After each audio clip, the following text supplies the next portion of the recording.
Whew. Hello, everybody. My name is Emma, and welcome to Faith Night Friday. I'm trying really hard not to be too loud.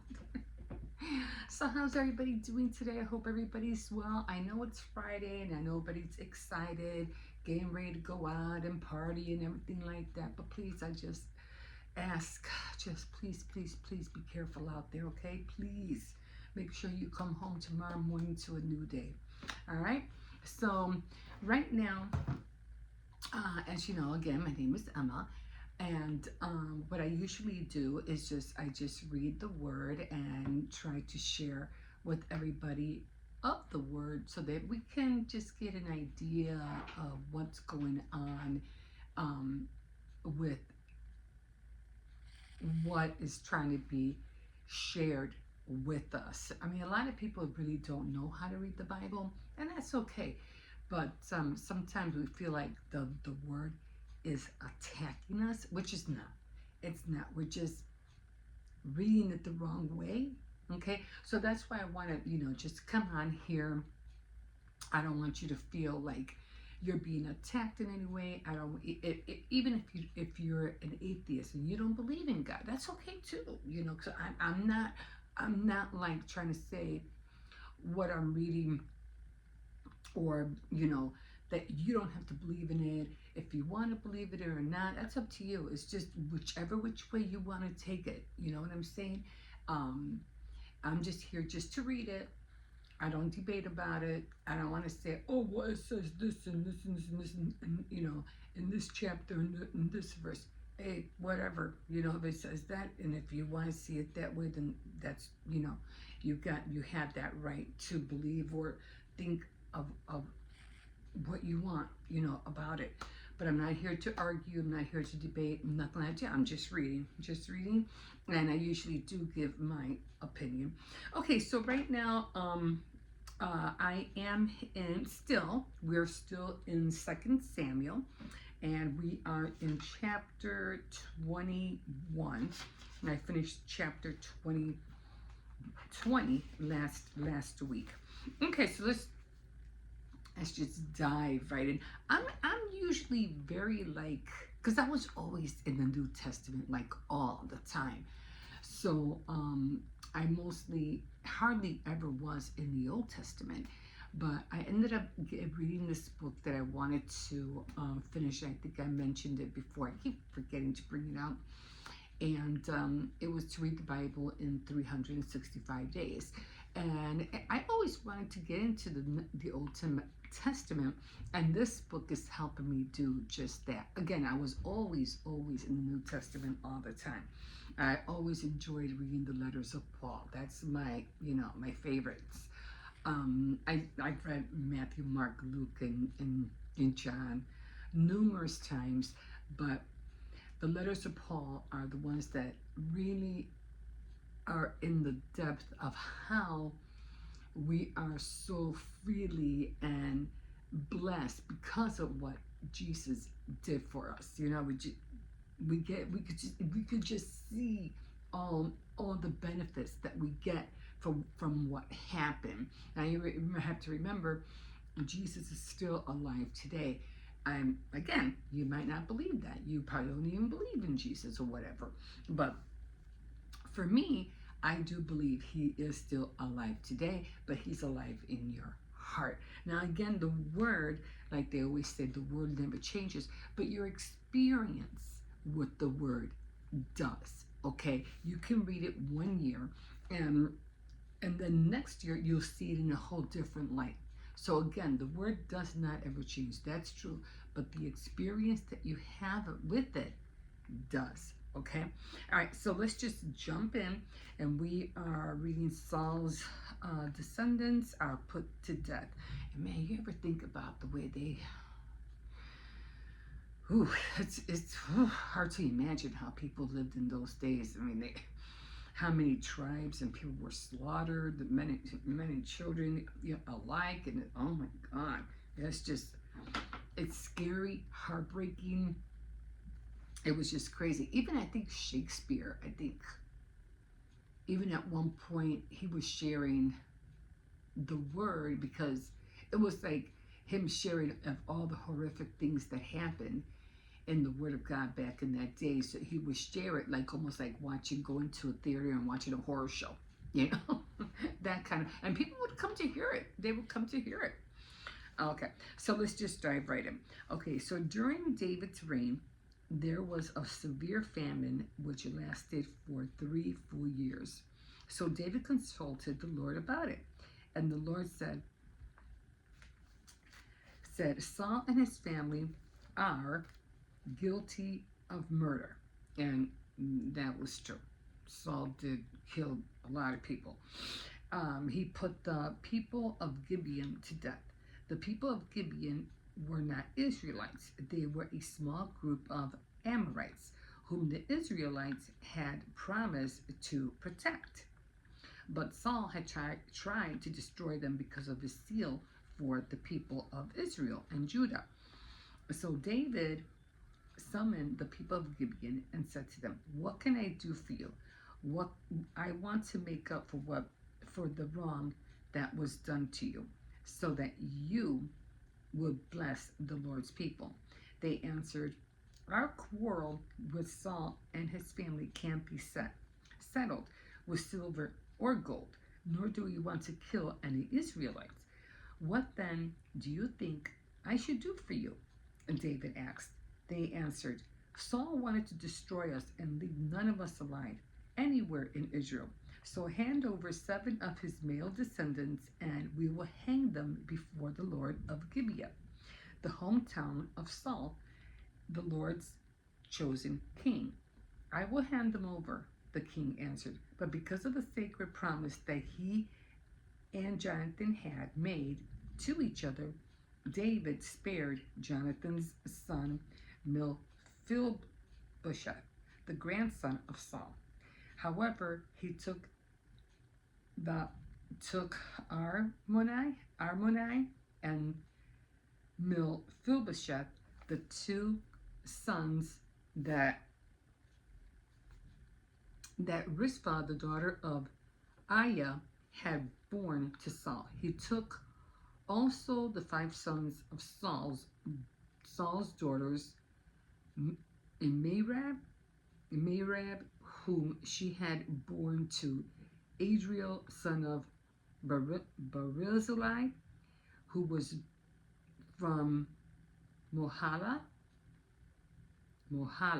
David handed them over to the people of Gibeon, who hanged them on the mountain before the Lord, and all 7 of them died together. It was late in the spring and the beginning of the barley harvest when they were put to death. Then can you imagine, just out of the blue, just coming and dragging you away to kill you? I mean, you're going about your business and somebody just comes, grabs you out from whatever you're doing, that you're done. Oh. Okay. Then Saul's concubine, Rizpah, the daughter of Aiah, used sackcloth to make a shelter for herself on the rock where the corpses were, and she stayed there from the beginning of the harvest until the autumn rains came. During the day, she would keep the birds away from the corpse, and at night she would protect them from the wild animals. When David heard what Rizpah had done, he went and got the bones of Saul and his son Jonathan from the people of Jabesh in Gilead. They had stolen from the public square in Beth Shan, where the Philistines had hanged the bodies on the day they killed Saul and Mount Gilboa. David took the bones of Saul and Jonathan and also gathered up the bones of the 7 men who had been hanged. They buried the bones of Saul and Jonathan in the grave of Saul's father Kish and Selah in the territory of Benjamin, doing all that the king had commanded. And after that, God answered their prayers for the country. Battles against Philistines giants. There were another war between the Philistines and Israel, and you know, like, I mean, you've been hearing this like back then. And we're still hearing it today. They're still going through, crisis. And it's going to continue going going to be going through that. You're watching history in the making. Like, this is what they've been doing, like, for David's time, King David's time. And David and his men went and fought the Philistines during one of the battles. During one of the battles, David grew tired.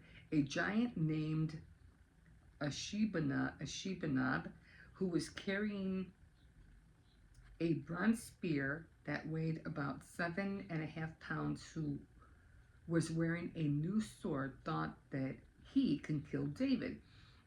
But Abishai, son of Zeruiah, came to David's help, attacked the giant, and killed him. Then David's men promised he would never again go out with them in battle. You are the hope of Israel, and we don't want to lose you, they said. After this, there was a battle with the Philistines at Gob, during which Zebekiah from Husha killed a giant named Saph. There was another battle with the Philistines at Gob, and Ilhanan was of Jair, the Bethlehem killed Goliath from Gath, whose spear had a shaft as thick as a bar on a weaver's loom. There was another battle at Gath, where there was a giant who loved to fight. He had 6 fingers on each hand and 6 toes on each foot. He defied the Israelites and Jonathan, the son of David's brother, Shammah. David's brother Shammah killed him. These 4 were descendants of the giants of Gath, and they were killed by David and his men. Well, whew, those names, though. Those names. I'm just going to have to go back and just study them. But I feel like I'm tearing them apart every time. Okay, guys, so that's where we're at. And I did have okay, so 21, and we will be on 22 next week. So let's see what the contemporary Bible, the quick Bible commentary, says. Okay, so we are on Samuel, and that was 21. Okay, why did I circle them? I don't know why. I must have finished. I don't know. Okay, so promises are not to be made carelessly or broken with impunity. God kept his promise. If the nation obeyed God's law, he promised to bless them with rain and plenty. But if they disobeyed, he would discipline them. God often sent famines to discipline his people. Saul broke a promise. Israelites' covenant with Gibeon had been honored for centuries, and Saul violated it. Old sins can create new problems long after the sinners are dead. David kept a promise. The law demanded fair and equal punishment for each crime. Saul had killed the innocent blood from the land, and David kept his promise to Mephibosheth, to Jonathan, sparing Mephibosheth's life. David also saw to it that the dead in Saul's family had decent burial. David made a promise, or David kept the promise at that end, and David made a promise. Giants have a way of multiplying, and David discovered that he was not the giant killer he had been in his youth. There come a time when we must give up some lesser things to protect the things that are more important. It was difficult for David to lay aside his armor and weapons, but it was a wise thing to do. So he had somebody else kill the giant instead of him. Remember, he was the one that killed that big giant with the, what was it, the slingshot? That's what that was. Okay, where's the? I had it in here. What did I do with it? All right, and I'm just gonna put it in here because I don't know what I did with it. I could have sworn I had it in there. Did I put it in here? No, I don't think so. Okay, it's somewhere. I don't know what I do with it. Oh well. Okay, I think I said I was gonna make another one, right? I don't know why that one's there. I'm in Job right now, so I don't know why. I don't see it.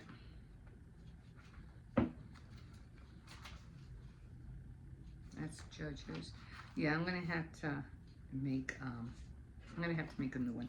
So I'll just put this one and I'll make a new one for next week. Okay. So that's that. Okay. So one thing I just want to touch up on, and you guys, you go to church and everything like that, and you go every Sunday, and and people in your neighborhood will watch you. They'll see they'll see you in your neighborhood, come and go. And then you kind of like get mad at them because they're churchgoers and you're not.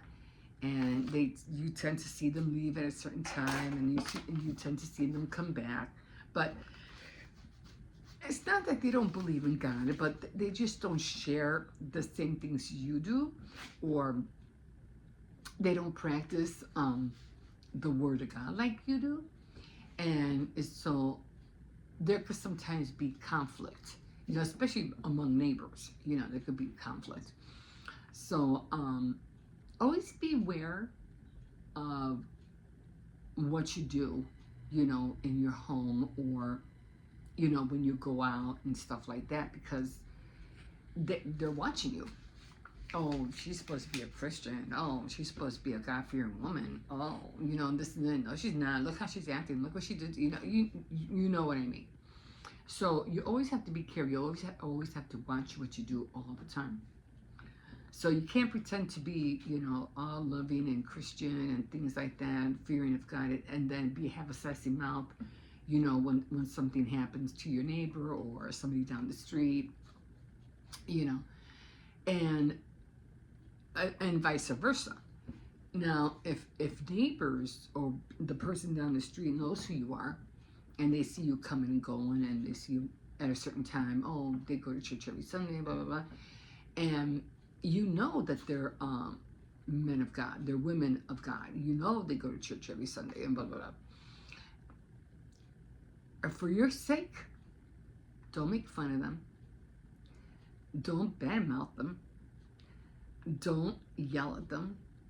Don't raise your voice at them, because those are people of God. And whether you have whether you're on the same page or not, okay, don't do anything to offend them, because I'll guarantee you, whether you like how they do it or not, it doesn't matter. Whether it's a woman of God, a man of God, children of God, I'll guarantee you, if you do any of those things, anything against them, I'll guarantee you, you will, in one way or another, pay for it. One thing you don't do, you don't mess around with God's people. Don't do it. That's a comment there. And believe me, there's a lot of pastors that I feel, I'm not gonna say nothing. No matter how popular they are, no matter how big their church is, I'm not saying nothing against them, because as far as I know, that's who God put on that podium. That's who God put on, to run that church. So I'm not saying nothing. Whether they are on the same page with God, I don't know. But I'm not going to say anything, because I don't know for sure if they are really in that deep to be called a woman or a man of God, you don't want to take that chance. Okay? If you think they are, let them be. Don't say nothing. Don't say a word against them. Let God deal with them as he wills. But you don't judge. Don't say anything. Because if you do, or anybody else says anything against you, and they kind of have an inkling that you're a woman of God or a man of God, and you say something to be insulting, critical, offensive, or say anything against them, like I said, I guarantee you, you will pay for it in one way or another. You can even get hurt. So don't do it. If you see that they come back and forth, you see them going to church or whatever, oh well, let it be. Don't engage into something that you have no knowledge about. You know, you want to talk politics and you want to talk against the president or against some kind of mayor, whatever. You can say whatever you want. Nothing is really going to happen to you, or a celebrity or whatever like that. But men and women of God, don't do it. I've been there. I've seen it. Don't do it. Okay? So that's one thing I wanted to touch on you guys about. I think that actually that was the only thing. The only thing again is that oh, this is another thing that kind of like I don't understand, because when you go to places, okay, congregations or whatever, or you go to this one church and you go to that church, okay, granted, there's a lot of people, not everybody's going to know each other. Okay, there's just too many people coming in and out of the door. But for them to say or look at you like they've never seen you in their whole entire life, that rubs me the wrong way. I can look at you and I know I've seen you before. I know that we have spoken before. We had words before. So for you to look at people and just dismiss them like you never seen them in your life, how can you do that? No, seriously, how can you do that?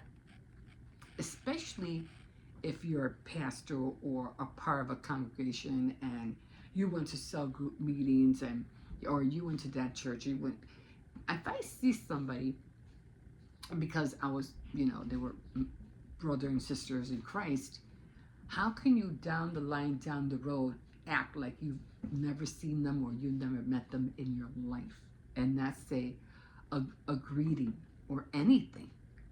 How are you? How's everything going? Hope everything's well. Nothing. How can you do that? I mean, as far as I know, Jesus knows every person on this earth. And you can't remember one soul that you met, at a congregation. Sometimes it does happen. And if you don't recognize somebody, unless they say, hi, you can have, and you literally don't know, you literally don't know, because that can happen. But that if you know that you know that person and not say a greeting, to me that's wrong. I've had, it does happen. I have to admit, it does. But if you know, you should give them a greeting. Ask them how everything's going. And if there are times where people would say to me, oh, hi, how are you? I remember you. But no, actually, I don't think I ever met anybody who's ever come up to me and say, oh, aren't you from this church? Or didn't you go to this church a few years ago? Or whatever. I had a lot of people come up to me and say, hey, I know who you are. Oh, I know you. And I'll be like, can you tell me from where? Oh, hi, how are you? Yeah. And I don't remember them for nothing until finally they say, oh, well, I go to this school or I go to that, or I know you work here. But if you know somebody from a congregation and they say hi and you don't know what, like I said, there's a lot of people that you meet and stuff like that. And you're true to your heart that you really don't know who they are, then granted, then you're good to go. But if you really know who they are and you just don't want to acknowledge them for I don't know what reason, that's wrong. To me, that is so wrong. So don't do that. Don't pretend like you've never seen that person in your life or you don't know who they are. Because God knows who they are. Why is it that you don't? And you just like don't, and that's happened to me, where I'll be like, oh, there's so and so, and they just like, you don't even exist. I'll be like, wow, like, wow, and it hurts that they don't remember you. It hurts that they don't acknowledge you or give you a godly greeting. So don't do that. If you know who they are, give them a godly greeting. Ask how they're doing. How's everything? How's your spouse or whatever? How are the kids? I hope everything's going okay or whatever. But don't act like you don't know them. Don't do that. That is, to me, is like the rudest thing in the world. Well, that's how I feel. Anyway. Okay, guys, so that's all I have today. Thank you for joining me. Again, my name is Emma. I come on here every Friday. No, I know it's night time. But I was even joking around. Maybe I should do this at 4 o'clock in the morning. This way it'll be nighttime. Then by the time you get in the evening, it'll be nighttime. No, I wouldn't do that. Plus, I don't have the energy to be up that early. Plus, I do a lot of other things at that time, at around 5 or 6 o'clock when it is dark. But when you be seeing this, it will be nighttime. So that's why I say Faith Night Friday. And plus, it goes so good with the words. So I won't be posting this up until maybe after 3. And then after 3 o'clock, that's when it starts getting dark. So, I mean, I don't know. It's just I have so many things going on. And sometimes when everybody's home, it gets a little loud. And I have to find a time where it's nice and quiet so I can think. Okay, guys. So, again, thank you for joining me. And you can always like, subscribe, and you can definitely comment if you wish. And we will see you next time on Faith Night Friday. Have a good night, guys. We'll see you later. Bye-bye.